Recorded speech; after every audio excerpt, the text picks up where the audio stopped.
Wow, it grew! That's so cool! Look at you all back there! Hey! I see you up there too! Hey, listen guys, we got two really cool guys here today. Yeah.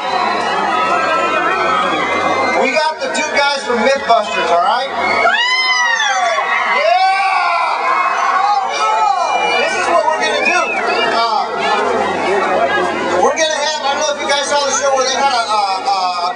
They built a catapult, right?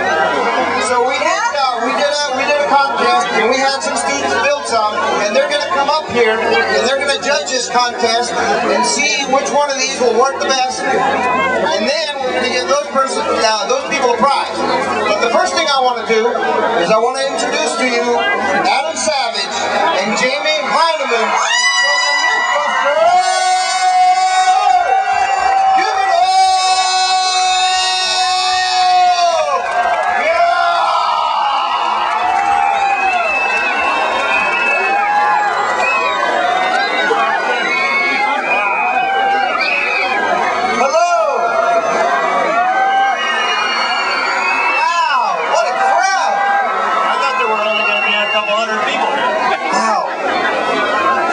Somewhere my cowboy hat doesn't look stupid. Thanks for having me. Why am I sitting behind this? Let me stand in front. How's elementary school? Is he here?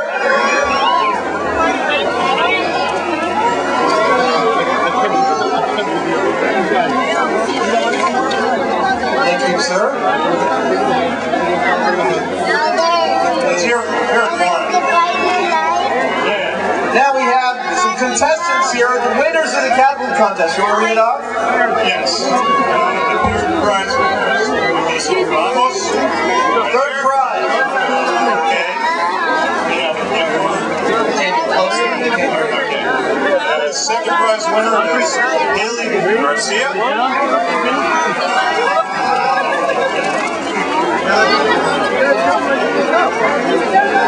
Let's hear it for all the contestants in the catapult contest. Come on!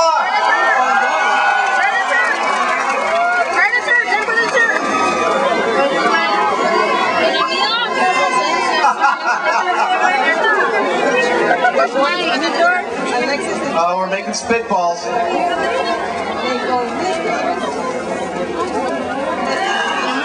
Nice! I like the all pencil and rubber band construction.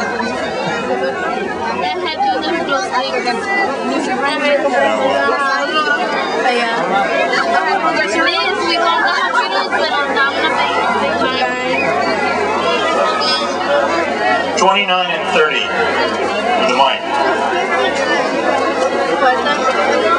We are experiencing technical difficulties. Please stand by.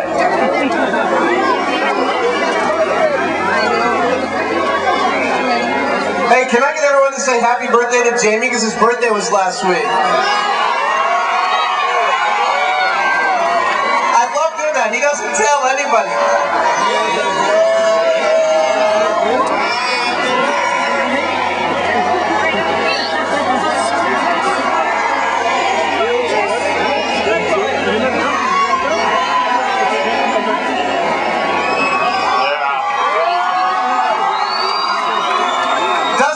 Great for 75?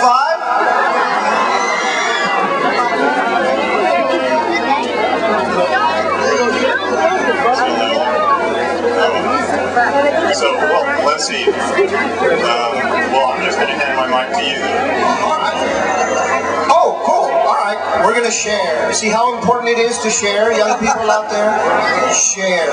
We must share. Let's give these kids another round of applause, all right? I don't know if you guys could see it from way over there, but the one that won was built with pencils and rubber bands. Alright? Pencils and rubber bands.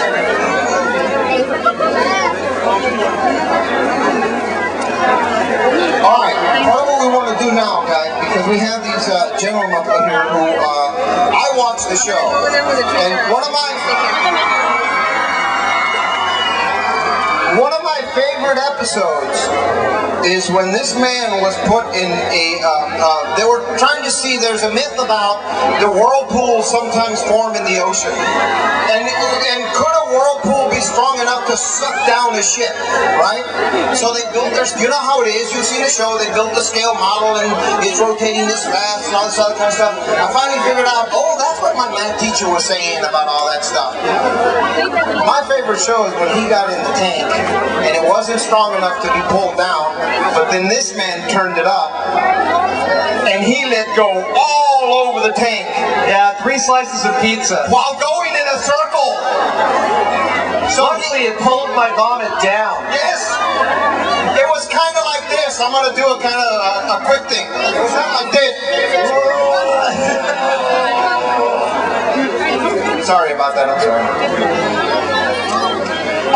So what we want to do, because we have these guys here, because I know you guys have questions, we want to open it up for questions. We want to have them as well be able to contribute in however way they want to contribute. We also want to, because I heard something about the catapult thing, but I also remember one, and they reminded me backstage about a big slingshot they used, right? Remember that one? They called it the Canadian slingshot, right? But we know what it was about, all right? Some really smart Mexicanos on the other side said, "Sabes qué? I don't have to swim the river. I'm gonna build a big slingshot. You watch a palo para el otro lado, man." Like that. Yeah, it's not such a good idea. No, not such a good idea. Not such a good idea, because it's not so much like anything else how you get started, but how do you stop? You know, where do you land? It's not the falling that kills you, it's the stopping. Exactly. Exactly. Because everybody's pretty good at falling. So let's do this real quick. Do you guys have a question? Or are you just waving at me? Yeah. The one where they put the thing and then oh yeah, so someone had a case of soda in the back of their car and it exploded, and we in San Francisco, we said that it was busted, and I'm sorry about that. I know, it happens down here all the time, doesn't it? How many people have had stuff blow up in their car? Like, yeah, see? I'm sorry, sometimes we screw it up. I also got to say that if you've seen the show, you know, we really ought to be in Texas.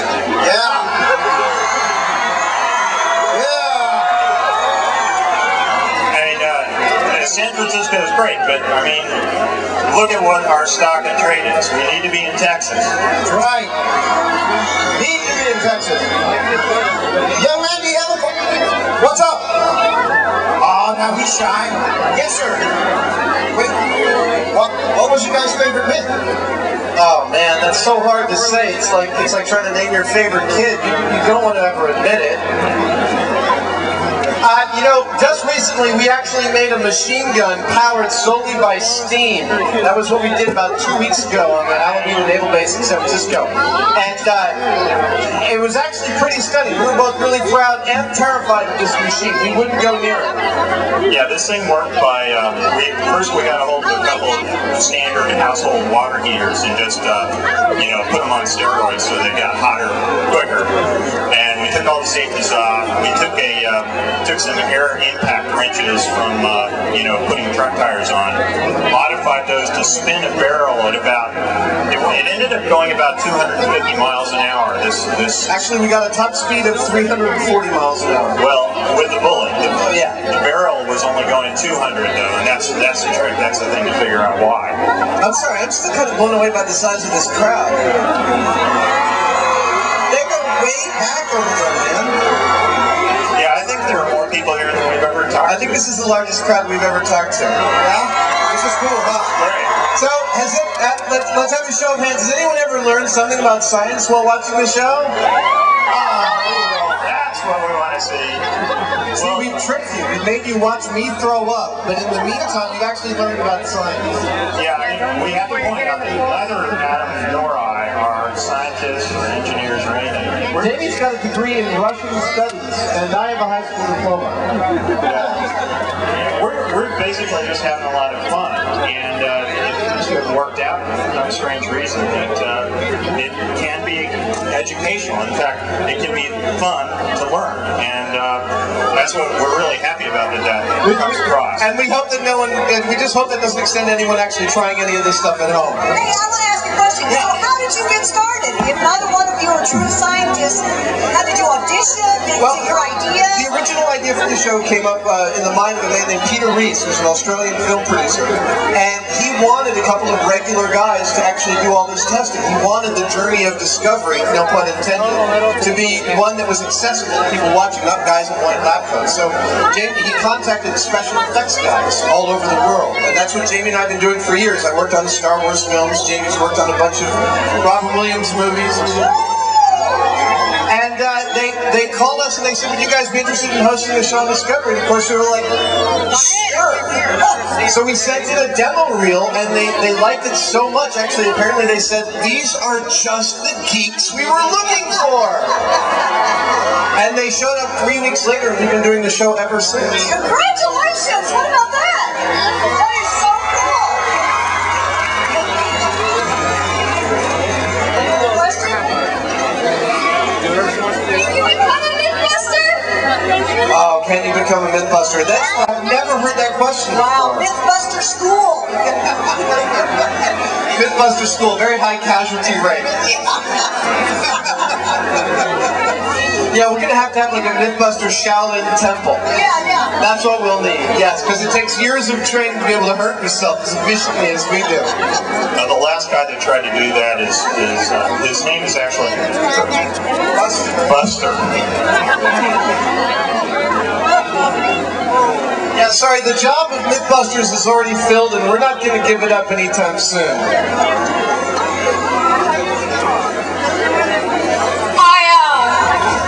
Sorry, this is just my first time meeting you, and my very first science experiment was documented metals. I got it from you guys. Excellent.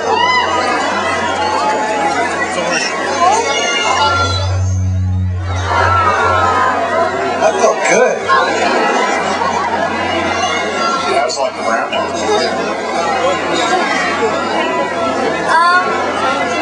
Where did you hear more about the exploding tattoo? Oh, the exploding tattoo. I think that was a fan submission. You know, people ask us where we get our myths from, and we come up with them on our own, we read the news, we get suggestions, but probably about half of the myths we do on the show we get from people emailing us. Jamie's gotten a whole bunch of really amazing ones. Yeah, the last one, we get them all the time, and we call for the good ones. A classic one that just came through a few days ago, and it hasn't made it, we haven't started on it yet, but the producer, when he saw it, said, we're doing that immediately, and that was that apparently an oxygen truck, a tanker truck, full of liquid frozen oxygen. Yeah, liquid oxygen truck falls over on the highway, and the highway explodes.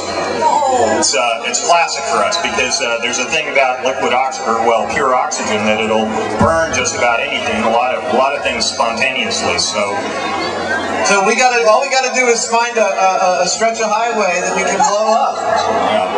Maybe here in South Texas. Because you know what? 83's already got a whole bunch of construction on it anyway.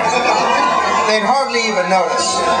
You think they wouldn't notice if 7,000 of them showed up to do an experiment out there? Okay, I got another question. Now, if I had a fantastic idea for Mythbusters, how would I get it to you? Because I bet you guys have ideas. I'm going to start a huge mailing in. What do we do? Well, there is actually an official submission form on the Discovery website. Okay, you're listening to this. If you got an idea for a great myth, they can bust. You go to discovery.com/Mythbusters, and there is a form you can fill out for submitting ideas, and we comb through all of it. We really do read everything. Sorta. The good stuff gets to us, I'll put it that way. All right. What's the next myth that you want to bust? This is really great. I've been waiting for years to do this next myth. We're starting on it the day after tomorrow. We're going to make a lead balloon. Wait a minute. A lead balloon? We're going to make a floating balloon out of lead. No. Oh, it's not possible. Oh, no. That's not possible. We're going to find out if it's possible enough. Isn't lead like the second heaviest element that, Other than gold? It is pretty heavy, but it depends on how much of it you use. What if it's very thin? well, how thin can lead be? We've been finding out how thin lead can be. So we're going to start with some small balloons, and hopefully we're going to make a fairly gargantuan balloon out of lead and make a real Led Zeppelin. Now, let me ask you this. Who's going up in the Zeppelin? Is that Buster's job or... Yeah, Buster does all the hard flying work. Well, because I remember another episode where you guys were testing airplane seats, I believe. And one of you guys, maybe not one of you two, but one of your group... No, I was in those seats. The seats we dropped in 5 feet. And it was only like 5 or 6 feet. Yeah, that was really But stupid. that almost broke your shit. Yeah, that was bad. Jamie was really angry when he came in the next morning. Yeah, I wasn't there that day.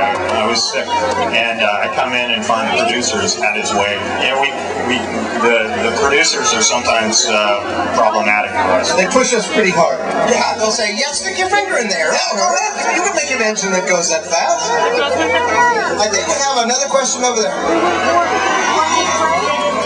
How did you make the exploding truck?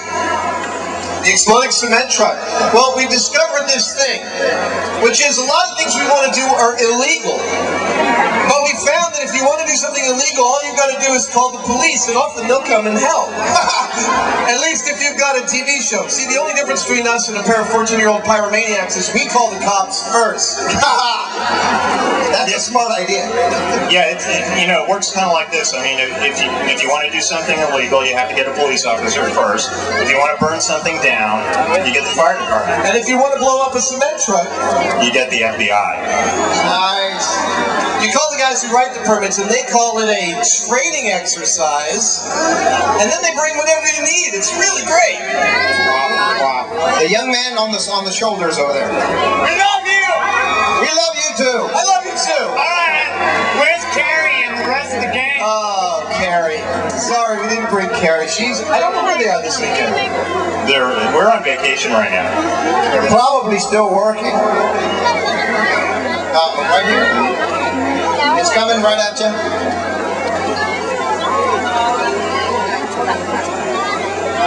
You want to know what happened to you after you touched the Ark of the Covenant? After I touched the Ark of the Covenant. This is an interesting story. You guys remember when we did the Baghdad battery? And this, by the way, was the second time I had to yell at the producer. Well, we did Baghdad battery, and I was supposed to test this battery made out of wine and vinegar and zinc and copper, and I touched it, and they put has anyone here ever touched an electric fence? Yeah, I thought so. It sucks! So I touched it, and I got 100,000 volts through my body, which was really bad. And see, there's this thing between Jamie and I. We don't play pranks on each other, because when it comes to playing pranks, we're like nuclear powers. It's not. There has to be a prank detente, because it would escalate so fast, like somebody's car would be destroyed. Yeah, I'll tell you how this started. Adam and I we've been around together for a long time. We're not even friends, but we work together. And we've had dinner like 4 times in our whole lives together. We don't even like each other, but nevertheless, we go on these trips. Yeah, we go on these production trips all the time, and I learned, Adam has this particular thing where he falls asleep like within seconds if he's not occupied. He's snoring really loudly, and so when you're stuck in a car with somebody that's snoring like that, it gets kind of irritating. And one time, I was sitting there looking at the bottle of water in the drink holder and looking at Adam, listening to him snore. And guys, you're sitting there. When you're sitting, you can form a little pocket right about here. And I found that holds about maybe 2 or 3 tablespoons of water at a time. And it takes a while, but eventually you can get it all the way down to his butt. Jamie's very patient, and he emptied like a whole 16 ounces of water into my pants. And I was having the weirdest dream. And then I woke up and I was like, ah! And I was sitting behind him in an SUV, and I smacked him in the back of the head.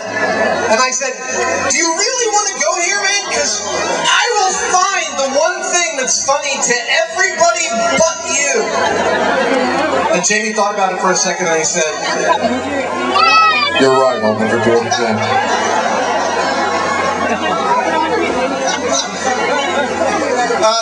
Yes, right here, young lady. How long does it take to do a myth? On average, it takes us about a week to turn them around. There was one time that we did something that took us a full month to do, and we got in trouble for it. It was the jetpack, the helicopter jetpack that we strapped to our back and didn't fly with. Yeah, but usually we turn them around in about a week. Of course, that's just us. When we're on the ground actually building things, we have a whole team of researchers that are constantly working to give us the materials and the background information that we need to do the work properly. But yeah, everything you see happening on the show is Jamie and I. We are building everything that you see. We are relatively cleaning up after ourselves, at least moving so fast and furious every week. And now, do you guys work every day, week in and week out? Or? Yeah, we get breaks about 3 or 4 times a year, but we shoot, I think, 45, 46 weeks a year.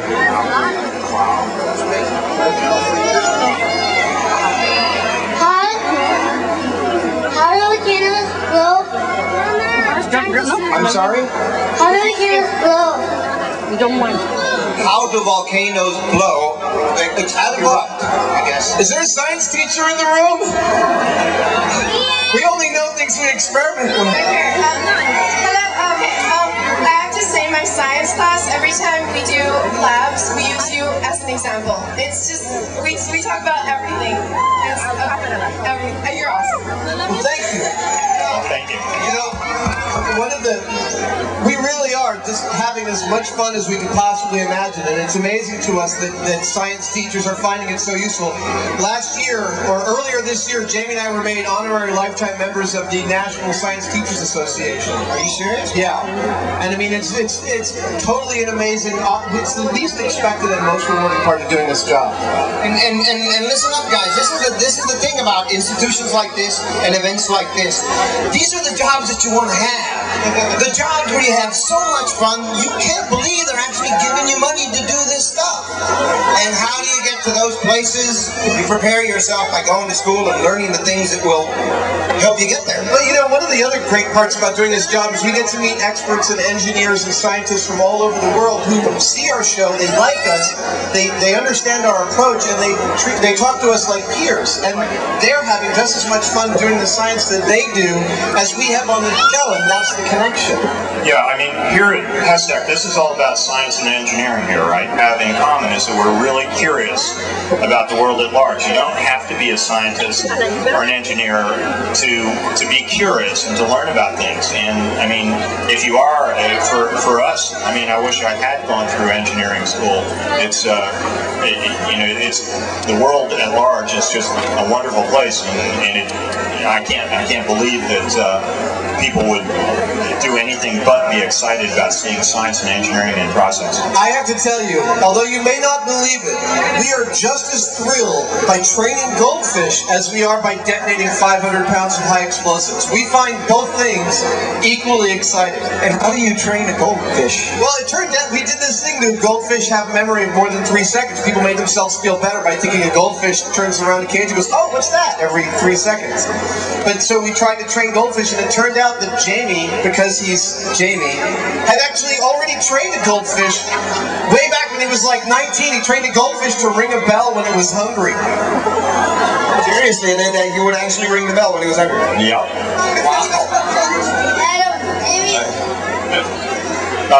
Well, you know, we've actually had some of the more fun things that we've had happen on the show, I think, have been to do with animals. I mean, yeah, we play around with weapons and explosives, but there was one that actually hasn't made to air yet. We shot it, and that was to do with elephants and mice. And you know, we for once they let us travel abroad here a few months ago. We went to South Africa to do some stuff with great whites, and while we were there, the weather kicked up. We couldn't go out because the seas were too rough, So they decided to take us inland to just to get some background footage. And while we were there, we decided to go to a game reserve, and we get a hold of a white mouse, and they had some elephants at this game reserve. Well, and this is a perfect example of what happens on the show all the time. One of the common questions is, are you guys ever surprised by the results of a myth? And the answer is, most of the time. So we go out there thinking we're just shooting 5 minutes of extra footage to make sure we're covering our costs for going to Africa. And we get this elephant, and we get a mouse, and we hide the mouse in a piece of elephant doo-doo. The mouse was not happy about it. And we get the elephants walking up, and we actually puppeteered elephant doo-doo. And we puppeteered it to lift up, and the mouse would appear to the elephant, like out of the natural environment. And we thought, you know, the elephant might step on the mouse, and we'd hope we wouldn't have to film that or something like that. Yeah, but, you know, this elephant gets about maybe 10, 15 feet away. The mouse comes out like clockwork. Just, you know, the ball of dung pops up, out comes the mouse. That elephant stopped cold in its tracks. Its ears goes back. And he goes like this. He goes around the mouse. We can't believe it. We think we're just producing filler, and we actually get a result. Yeah, and you know, we tried it again, thinking that, well, maybe it was the ball of dung that did it, so we did it without the mouse in it. The elephant walked right over it like it wasn't even there. Apparently elephants are totally used to puppeted elephant doo-doo. And we tried it once more with the mouse, and the elephant did the same thing again. So different elephant. Yeah, different elephant. So it's just funny. I mean, all this big, fancy, exciting stuff that we do on the show, and for us, oftentimes the most rewarding parts are the little things, the things that take you by surprise. But now, I have to say, we just violated our discovery contract by telling you how something's going to turn out, so it's a secret. It's between you and me. Yes, there's a... Where is it? Right there. Go ahead. It's just that I'm meeting you, and I just want to say that you're my idols. Nice. Wait, me or Jamie? Oh, clever. Come in there. Go ahead. Okay, I wanted to ask you, out of all the myths, what has caused the most injury to each of you? You know, did anyone see the superhero episode? So, this is an amazing story. So, Jamie's ascender, you saw his mechanical ascender climbs him all the way up 40 feet to this roof thing. And I've got him on a safety. I've got him on a climbing harness over to Jess, and she's got him on a second harness. And he gets up to the top, and we realize that we don't have a way of getting him back down, because he can't unwind the ascender. Yeah, it kind of got stuck on itself. It was, you know, it was a prototype. I built it in a couple of days. It's real small but super powerful motor. It pulled me right up, and it's got this spider line, this real skinny line that's super strong. I'm stuck up there, 25 feet in the air, and it won't go backwards. It won't let me down. So I tell him we're going to have to cut it. And Jamie, without looking down at me with the climbing rope and just seeing everything, he pulls out his knife and he slashes the rope, and he drops a couple of feet. What happens is the like 20 pounds of motor that's on his hand belts him right in the face. Yeah, I had to kind of almost do a one-arm chin-up to get up to it so I could reach it with my other hand with a knife on it, and so it just fucked me. It broke my nose, and it's fine. It's a little this way. I think it's the worst injury either. I got about 12 stitches in my finger a few months ago, but I think breaking his nose is the worst injury either of us has ever taken. But that is a good question. I mean, a long time ago it occurred to us that we're making our living replicating circumstances in which people got maimed or killed, and it sort of makes you, you know, wonder a little bit. And so we've developed our own strategies that, I mean, the odds are against us. The odds are that somebody's going to get really, you know, badly hurt by doing this. But the insurers freak out every time. We have a company that talks to the insurers for us, and they're the same company that did that for the show Jackass and for Fear Factor. Yeah. I mean, part of the problem problem with this is that these aren't stunts that we're doing, and in fact, in many cases, these are situations that nobody's tested before. There's no insurance company that's going to know what we're talking about when we say we're going to shoot a scuba tank and see what happens. You know, we talk to bomb experts, we talk to you know, police officers. I don't know what's going to happen, and so we just do the best we can to deal with it. But it's really risky. We got another one? Yes. I like about the home security systems. Do you think you may be giving ideas to bad guys somewhere? You know about that one? The home security system? Oh, security systems. Well, oh, you mean the one we did crimes and misdemeanors and we busted the fingerprint scanner with a Xerox we licked? Yes, that one about the blanket. You know, that episode, I'm really glad you brought it. It's one of my favorite things we did is, you know, a lot of these companies sell things like door scanners and they say they're super secure and it turns out that they're not. That company actually initiated a lawsuit against Discovery. I don't know why, but they were upset that their product failed. And it actually means we have to be extra diligent when we do those myths to make sure we're going with exactly the way the companies describe their product. Young woman right there. Hey, before I ask you my question, I want to say I'm your biggest fan. I've been watching your show since like the 7th grade, and also, okay, which was the myth that scared you the most? Your scariest myth? Personally, I have to say it was standing on the deck of the Mythtanic waiting for it to sink in San Francisco Bay. That when we did the thing with the boat sinking, suck you down with it when it went. And San Francisco Bay, if you've never been there, it's really cold and it's really dark. And it was 70 feet deep and none of us knew what was going to happen, and I wasn't wearing any protective equipment or anything. I had Jamie standing by as a master diver and I had a paramedic diver. But I had no idea what was going to happen. And the first time the boat started to sink, I just jumped off over here and watched it sink. So we had to pull it back out again.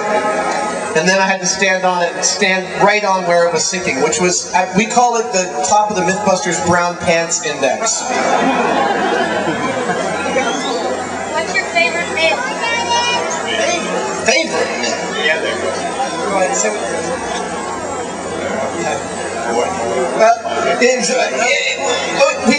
it's so hard to say. Yeah, because but I do know, for me, escaping from Alcatraz in a boat made of 24 rubber raincoats was pretty exciting.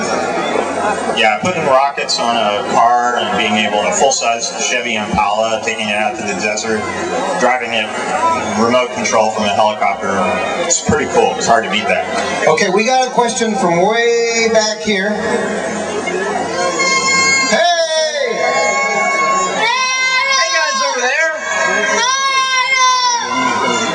Okay, what was the question? How did it feel when you threw up in that whirlpool? Back to the whirlpool. How does it ever feel when you throw up? It sucks in the beginning, but once you've thrown up, you feel a lot better. Hey, how about the time that, let me see, there were the pigs, carcasses. You know, we've used so many pig carcasses on the show. We used one a couple of weeks ago, and Jamie took it home and cooked it. Well, I tell you what, my brother could prepare it for you, because he's got pigs himself. Yeah, my wife wasn't happy about this whole thing. I show up with, you know, at the house with a pig in the back of the pickup truck, and I pull out the chainsaw. And you know, we have a big fireplace, and so I hacked it up into like about 7 or 8 bits and wrapped it up and figured out a way of hooking it up into the fireplace there. And it was really good, except that not all the meat got cooked, and it started to smell like a dead person by the end of the day through some of it. Which unfortunately we know what that smells like. Oh, I don't even want to ask about that one. There's another question over there. Hey, Jamie and Adam, have you tried any Mexican food? Oh, have you guys had any Mexican food down here?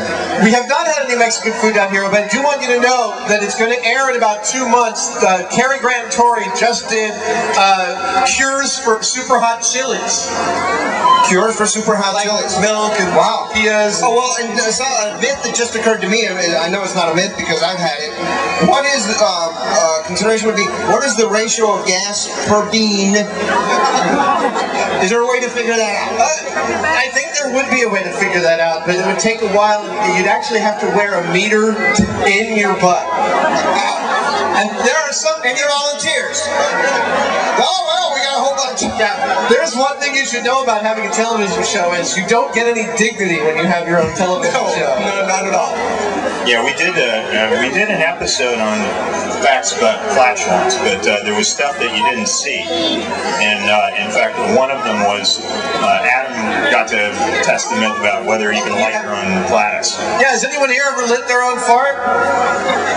There you go, one or two. Knights of the Blue Flame? Yeah, we did it on the show, and it took us years to persuade Discovery to do it. And they said, you can do it, but you can't say fart. So, and then we came up with our favorite, we found a great euphemism for it, Chanel #2. There you go. But they're like, no, it's a product name, you can't say that either. So we spent a couple days feeding Adam beans, and then, kind of worked him up to, he built this special chair to kind of hold his legs out like this. And, a lighter right here at the bottom. And we got it all on high speed. It was the funniest thing we ever done. But they wouldn't air it for some reason. You can find it on YouTube. Oh, we'll find it, all right. We'll find it. Another question. How many myths have you discovered? That's a great question. Well, at this point, I think we're just up to about our 100th hour of TV that we've done, and that represents about 200, 250 myths. Yeah. We've been doing this now for just over 5 years, amazingly, and Discovery signed us up for another 3 years, so we're going to keep on doing it.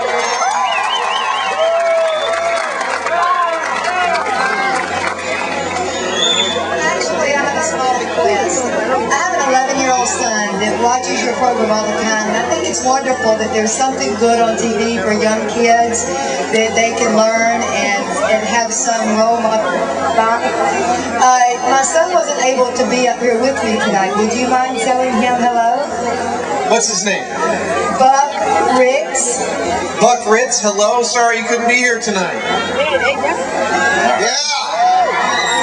Yeah, it's an amazing thing. I mean, this is one of the few shows on TV that seems to be popular with, I mean, we've had reports, fans that are like 5 and 6 years old, all the way up to people in their 80s. Well, we're in 185 countries now. Yeah. 108, I didn't know there were that many. Yeah. 185 countries. I thought there were maybe 7 or 8. We now get email regularly. We've gotten email a lot in foreign languages, but now we get email in Cyrillic and Japanese, Chinese. Who speaks Cyrillic? The Cyrillians, of course. The Cyrillians, exactly. It's Russian. Russian. Where is it? There, okay. Are you guys planning to retire? Because if you do, all of us down here are going to start crying. Are you guys... We're going to keep on doing this job until they lock the doors. Yeah.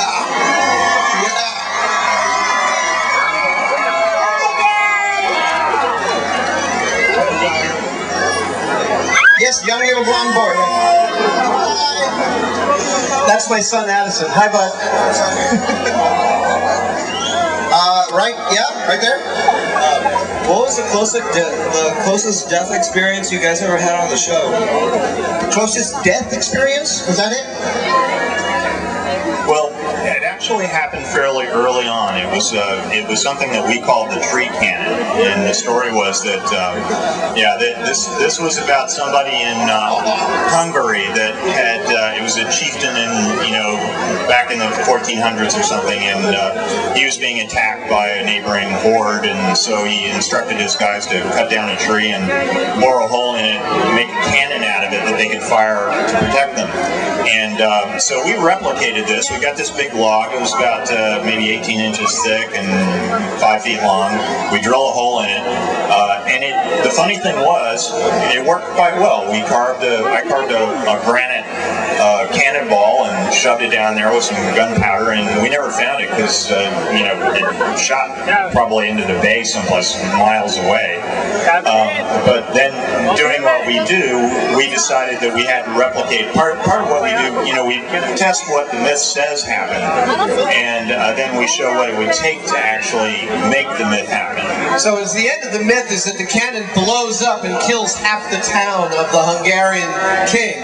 And he says, well, if it killed this many of our people, imagine what it did to the enemy. It's like the earliest known spin, I think. Anyway, we had to blow up this cannon, so we packed a barrel full of 5 pounds of black powder, and we plugged a big chunk of aluminum in the end. Yeah, and I'm like, I've got this chunk of aluminum, and I'm banging on it with a hammer to make sure it's nice and snug in the barrel. So we asked them, we have a licensed pyrotechnician. Now, the pyrotechnicians are the guys who have a license to handle black powder, and they blow stuff up for the movies, or they make stuff look like it blows up for the movies. And he's got the license to be able to be legally allowed to do what we want.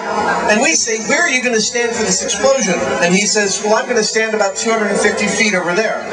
And we say, that's great, we'll all be 350 feet over there. And we blow up the cannon, and all the parts of the cannon fly over all of our heads. And they're all like about 70 or 80 pounds. I mean, the pyrotechnician's like this. Wow, man, whoa! Oh my God. All over our heads, and we realized, you know, the guy who has the license might not be the best guy. Wow, to do the job. If you could bust something here in South Texas, what would it be? Do you have any ideas? Do you have any ideas for a South Texas myth? Something to run into, or something maybe? We just got here like 2 hours ago. We're going to have to do a little more research. There you go. Well, the bean one, of course. The bean, yes, more farting. Oh, chupacabra. You guys heard about the chupacabra? We know about chupacabra, but you know the thing is that we don't do aliens, we don't do oogie boogie. We're not going to go hunting for Bigfoot or the Loch Ness. And you wouldn't do the big bird either, because we had a big bird down here about 20 years. You guys remember the big bird?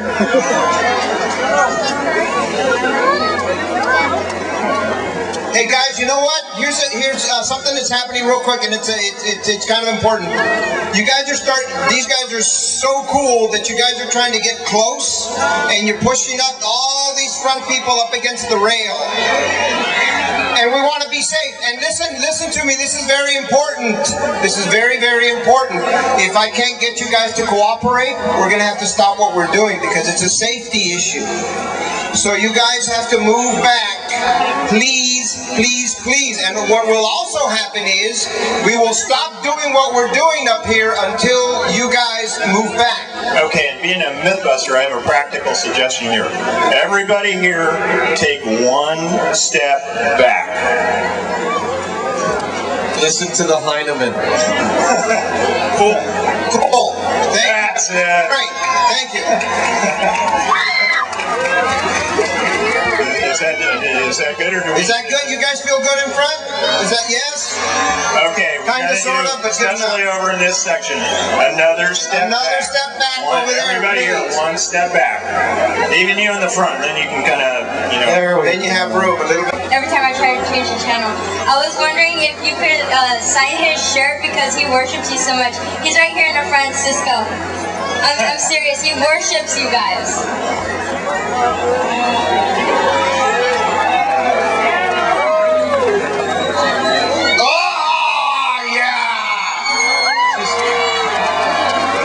We can't do this for everyone. He's ruining it for the rest of you. Just want you to know that.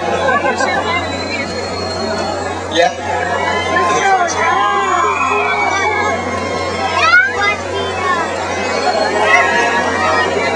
Oh, you shouldn't write that. He wrote "kick me" back there. Wait.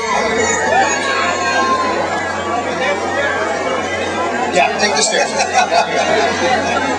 How about a myth about a little boy falling off the stage? Yes, sir. What's the dumbest myth you've ever busted? The dumbest myth we've ever busted. Pyramid power.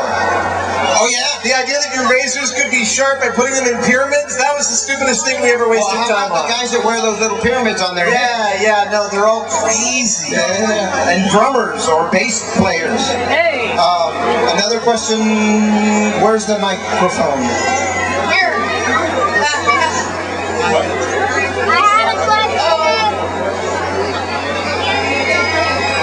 Okay, have you ever done about law enforcement?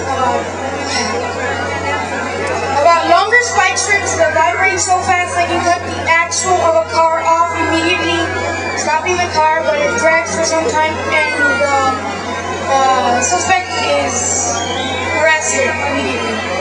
A machine that the police can point at a car that will actually vibrate the car so much that they actually might break or... That's a good one. I like that. No, not that. No, not that. A spike strip that vibrates. Oh, a spike strip. I haven't heard of this. Cuts the axle. Okay. That sounds custom made for us, really. There are actually a number of those types of things in development, and in fact, I've worked on some of them myself. It's one of the things I do outside of Mythbusters. This thing, as many of you know, in the Middle East, cars with bombs in them, they want to stop those cars really quickly and positively. And the military's been working on a number of ways to do that effectively and safely. Hey, how about the one when, because down here we're really into ranchera music and Tejano music, and we like to turn it up loud. When you build that huge speaker, subwoofer, yeah, and you sent the other man out to Florida to test the loudest, how the speaker it broke. Yeah, that was our diesel-powered speaker. Yeah, for those of you that haven't seen that, we took our Mercedes-Benz, we took out all the stuff in the middle, and we had to build a speaker that would destroy the car. That was the myth. And so I figured, why screw around with electromagnets and stuff like that? Let's just go straight to the diesel. So we cut a hole in the bottom of the car and put a crank on the drive shaft. I'd love to revisit that one because we measured 162 decibels, but it was only at what was it, 11 hertz? Yeah, it was unbelievably low hertz. Yeah, super high. Your ears would be blown out of your head. Yeah, this is something that you can get speakers to be really loud at some of the higher frequencies, but at the low end, it doesn't work well with the normal kinds of speaker technology. We had a problem because we used a tractor tire inner tube for the diaphragm on that, and it kind of ripped apart after a while. But we broke some records with that, I believe. Wow. Yes. First of all, I want to say hi to Josie, JC, and Miss Peña. And second of all, I'd like to say I love you guys. You guys have the best show ever. I like watching it all the time. Well, thank you so much. Thank you. Okay, we got one more question, and then we got one right here. The most fun myth? Hardest! The hardest myth. Wait. Chicken cannon. I think it was the chicken cannon. Firing a chicken at a couple 100 miles an hour to see if it would break an airplane windshield. That one kicked our butt. We had to do it 4 separate times to come up with a result that we actually liked, that we all agreed on. One last one right here. Okay, first of all, you guys are awesome. And my question is that, what are your best myths you ever done? The best myths you've ever done. It's kind of sort of the questions they kind of already answered. What's the best and so on. But for us, the best time that we have doing what we do, and everybody seems to think we have the best job in the world, the best time that we have is in our heads when we're problem solving. That's what engineering and science is about. And that's the high point. All the explosives and all the exciting stuff aside, the biggest thrill that we get is inside our own heads when we're trying to figure something out. This is no lie. Nothing like it. Absolutely. All right, guys, we're out of time. Hey, right or what? South Texas, thank you. Jamie. Yeah. Come on. Is that all you got? Yeah. Thank you so much, guys. Guys, I'm sure you guys would stay here all night long and listen to these guys, but we got all kinds of other stuff planned for you. All kinds of other stuff. So now what we're going to do,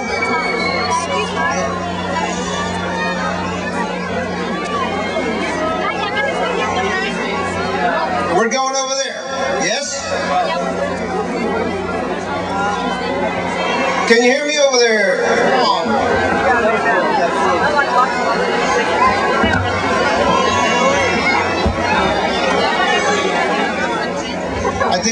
mic is down over there. We need to turn it up for these gentlemen. Yeah, check, 1, 2. We're almost there. Can you all hear me?